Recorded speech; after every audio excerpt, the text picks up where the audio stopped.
कलकत्ते में एक सज्जन थे, तो वो इन सारी चीज़ों को नहीं मानते थे, मतलब धर्म कर्म को थोड़ा अलग ढंग से मानते थे, और कोई भी किसी तरह की साकार पूजा तो करते ही नहीं थे।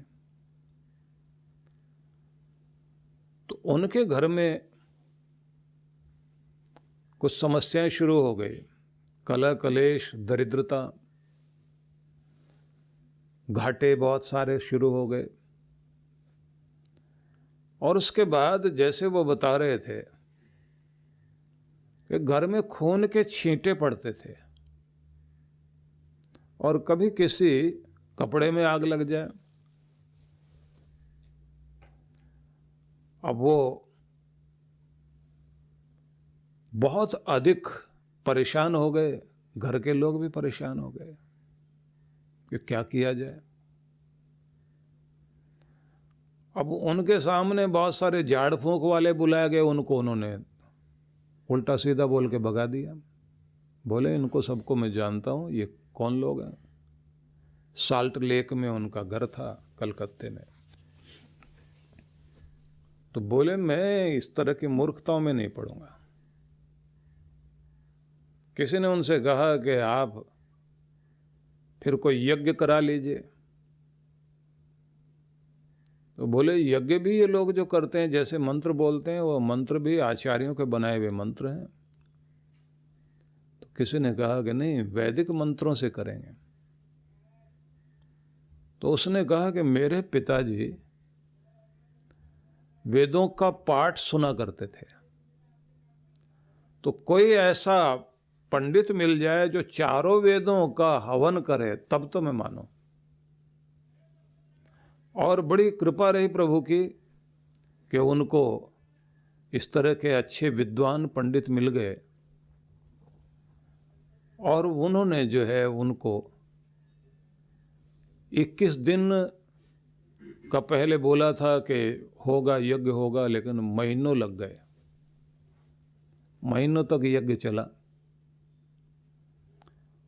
और उसके बाद उन्हें ये महसूस हुआ जिस दिन पूर्णाहुति हुई कि जैसे कोई चीज़ शरीर से निकल रही है, और घर के अंदर से भी वो धुआं फैला, घर के अंदर नेगेटिव एनर्जी बाहर गई। और उसके बाद वो कहते हैं कि हमें बड़ी हैरानी हुई, और उससे पहले वो न जाने किस किस को बुला बुला के, क्योंकि वैज्ञानिक प्रयोग भी करा रहे थे कि घर के अंदर कोई जानबूझ के तो नहीं करता ऐसा कि खून के छींटे आ रहे हैं, डराने के लिए कोई घर के लोग ही मिले हुए हों। बहुत तरह की व्यवस्थाएं उन्होंने की। लेकिन जिस समय ये कार्यक्रम हो गया तो उसके बाद स्थिति बदल गई। अब उसके बाद उन्होंने अपने बच्चों को बुला के कहा कि देखो बेटा, अब लगता है कि हमारे दिन बदल रहे हैं, अब तुम लोग भी बदलो, मन ठीक करो, अपना कार्य करने का तरीका ठीक करो, और एक दूसरे की कमी नहीं निकालो। क्योंकि नीति वचन पढ़े जा रहे थे, तो नीति वचन भी साथ साथ बोले जा रहे थे। तो नीतियों में एक चीज कही जाती है कि जिस घर में एक बड़ा बुजुर्ग कोई नेता हो और वही समझाए और उसके आदेश से सब चलते हो, तो एक के साथ ही सब एक रहेंगे।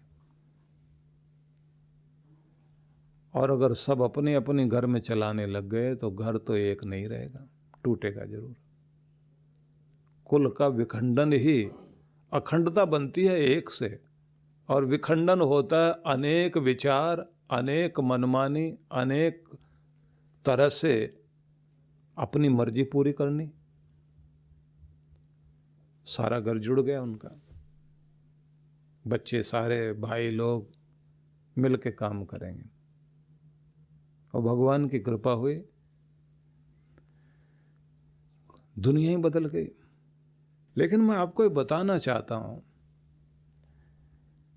कि केवल मंत्र पाठ भी कितना अद्भुत है।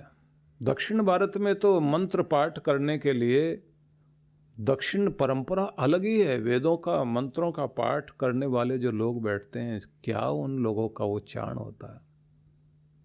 और कितने विधि विधान से करते हैं। जितने पवित्र हो करके आप पाठ करेंगे, ये मंत्र सच में बहुत ही अद्भुत मंत्र हैं।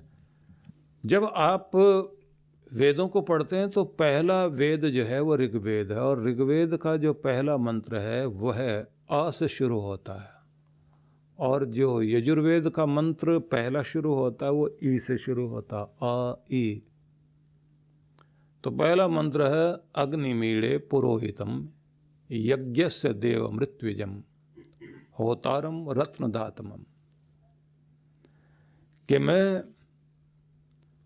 उस ईश्वर को जो अग्नि स्वरूप है, अग्नि में ईड़े, ईड़े का मतलब है स्तुति करता हूँ, पूजन करता हूँ। अग्नि क्या, तो कहा है कि वो ईश्वर जो अग्नि है, अग्रणी है, आगे ले जाने वाला है, प्रकाश देने वाला, रास्ता दिखाने वाला है।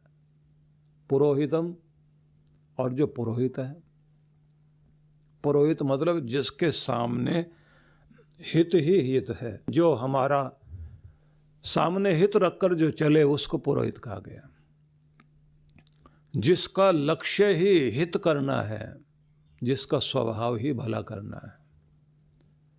तो लोग कहते हैं ना, जो बहुत प्यार करता है वो हित ही करेगा। तो किसी की शादी हुई थी, पति पत्नी में दोनों में बहुत प्यार था, और दोनों ही यात्रा करते हुए समुद्र में जा रहे थे, एक नौका में जल विहार कर रहे थे। तो भयंकर तूफान आने लगा। भयंकर तूफान के बीच में अद्भुत युवक था, उसने कोई गीत गाना शुरू कर दिया, और गीत भी जैसे बहुत खुश होकर के गा रहा हो। पत्नी कहे मरने लग रहे हैं, और तुम्हें क्या हो गया ये? बोले आज उसका गीत गा रहा हूं जिसने अपना बहुत प्यारा रूप तो दिखाया है, आज भयंकर रूप दिखा रहा है। तुम प्यारे रूप को ही लेकर के स्तुति करो, ऐसा तो नहीं। तूफान थोड़ा सा रुक गया। अब पत्नी बोली कि आप तो बड़े अजीब लगते हैं, मुझे तो कुछ शक होने लगा कि आपका दिमाग कुछ अलग तरह का नहीं है।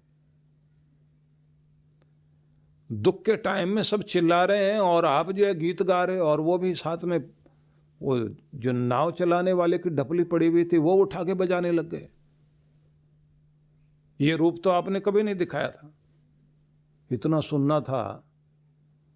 उसने कोई एक जो घास काटने वाली दराती थी वो उठा ली, चाकू समझ लीजिए आप, और उठाया और पत्नी के गले पर रख दिया। अभी मारूंगा तुम्हें। अब वो जोर जोर से हंसने लगी। तुम मुझे मार ही नहीं सकते, अपने को मार लोगे लेकिन मुझे नहीं मारने वाले तुम, क्योंकि ये तो मैं जानती हूं तुम्हें। तुम्हारे प्राण मुझ में बसे हुए हैं, मेरे प्राण आप में बसे हुए हैं, तो मुझे मार तो सकते नहीं। अब उसने वो चाकू हटा लिया। बोले तुझे कैसे भरोसा है? बोले प्यार के कारण। बोले बस यही समझ ले, मेरा भी इतना ही प्यार भगवान से है। मुझे भी पता है कि वो मारेगा नहीं, वो रखेगा तो उसका प्यार है, जैसे भी रखे। और अगर जैसे तू आखिर में बोल रही थी ना कि तुम मारोगे नहीं, और जब मैंने कहा कि अगर मार दिया तो, बोले आपके हाथों से मरना भी अच्छा लगेगा। कि मैं भी आखिर में यही बोल रहा था कि अगर तूफान की तलवार लेकर आया है तो तेरे हाथों से, तेरे इस तूफान से भी मरना अच्छा लगेगा, लेकिन तेरा प्यार कम नहीं करूंगा, तुझसे शिकायत नहीं करूंगा। तो जिसके सामने हित होता है वही तो पुरोहित है। परमात्मा को कहा कि तू पुरोहित है और आगे ले जाने वाला है। इससे वेद की शुरुआत हुई, इस मंत्र से। कहा कि तुझ देव का मैं की स्तुति करता हूं, क्योंकि तेरे सामने एक ही लक्ष्य होता है, हित करना, भला करना। जैसे माँ, जैसे पिता, जैसे गुरु, हर बात में उसके पास एक ही चीज होती है, मेरे बच्चों का हित किस में है, उनकी भलाई किस में है, और कुछ सोच ही नहीं सकते। जो हमारी भलाई ही सोचे वही तो पुरोहित है। अग्निमीड़े पुरोहितम यज्ञस्य देव मृत्युजम। जो यज्ञ मतलब तो यज्ञ है ही है, परोपकार। जो हमारे कल्याण को करने वाला, हमारा हित करने वाला, और जो यज्ञों को, पवित्र कार्यों को करने की प्रेरणा देने वाला है, ऋत्विज्ञम। वही जो ऋत्विक, यज्ञ करने वाले जो लोग होते हैं, जिनको यज्ञ करने की जानकारी है, वो ऋत्विक लोग। जो यज्ञ को करते हैं, महान कार्यों को करते हैं। यज्ञ, एक यज्ञ तो ये हो गया जिसमें लोग आहुति देते हैं। तो ऐसे ईश्वर की हम स्तुति करते हैं जो हमें रोशनी दे, राह दिखाए, अपनी ओर लेकर चले, और महान कार्य करने का जो ऋत्विक बन जाता है। मतलब जितने भी बड़े बड़े कार्य होंगे तो कराने की प्रेरणा देने वाला भी तो भगवान होता है। वो भी तो चुनता है कि किससे करवाना है। इसलिए इंद्रो विश्वस्य राजति, भगवान सबके अंदर विराजमान है, उसका प्रकाश फैला हुआ सब जगह। वेदों में ऐसे संदेश हैं। लेकिन भगवान भी चुनता है। किसी बड़े कार्य के लिए अगर आपको चुन लिया गया है तो अपने नसीब को सराहो कि भगवान तूने मुझे महान कार्य के लिए चुना है। यज्ञस्य देव मृत्युज्ञम।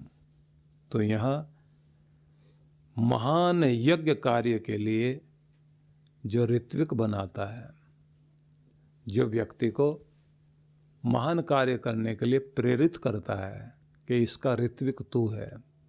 पुराने समय में राजा लोग जो है किसी बड़े कार्य के सामने आने पर बोलते थे, इस काम का बीड़ा कौन उठाएगा।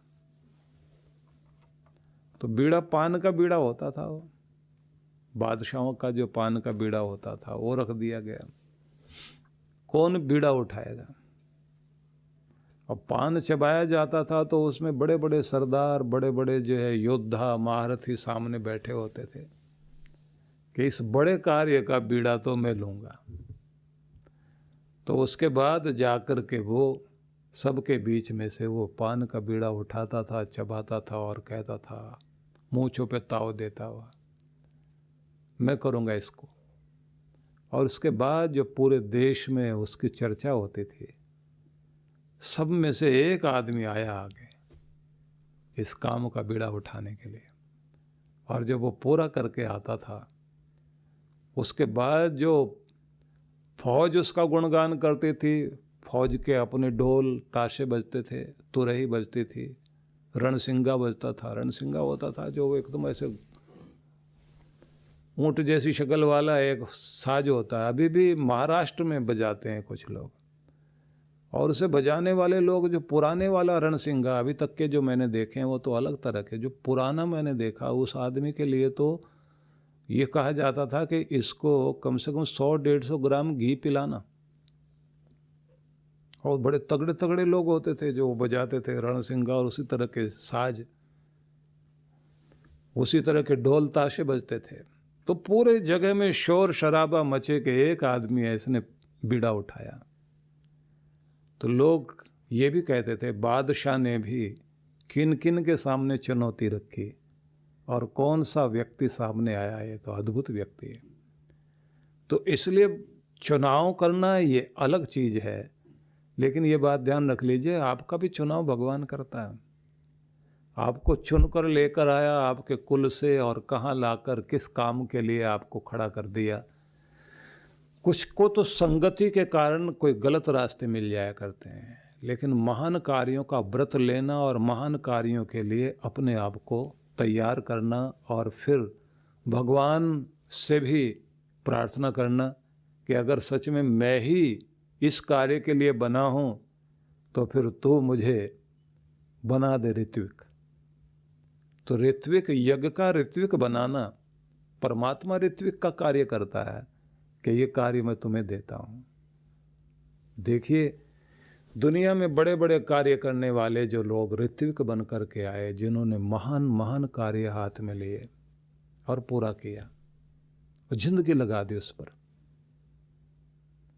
स्वामी श्रद्धानंद थे तो उनको श्रद्धांजलि देने के लिए बहुत सारे लोग बैठे थे, तो एक युवक सबसे पीछे था। उसने कहा कि मेरे गुरु को श्रद्धांजलि दी जा रही है, मुझे भी कहा गया कि श्रद्धांजलि देनी है, मैं तो ऐसे नहीं दूंगा जैसे सब दे रहे, मैं यहीं खड़ा हूं, माइक पे नहीं आऊंगा। सबने पूछा क्या कहना चाह रहे हो? बोले उन्होंने गुरुकुलों की स्थापना की ना, गुरुकुल की, तो एक तो यहाँ गंगा किनारे किया, अब मैं दूसरा गुरुकुल वहाँ बनाऊंगा जहाँ पर कोई नदी बहती नहीं है, रेगिस्तान में ले जाके चित्तौड़ के पास जाके गुरुकुल बनाने के लिए चल पड़ा वो आदमी।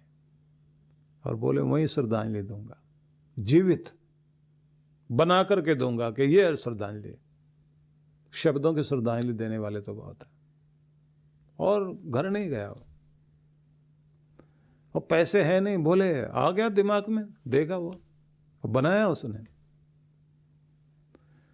इसलिए कोई व्यक्ति ऋत्विक बन जाए आसान बात तो नहीं है, लेकिन परमात्मा भी चुनता है। जब प्रेरणा दे और महान कार्य के लिए व्यक्ति तैयार हो जाए तो क्या कमाल होता है।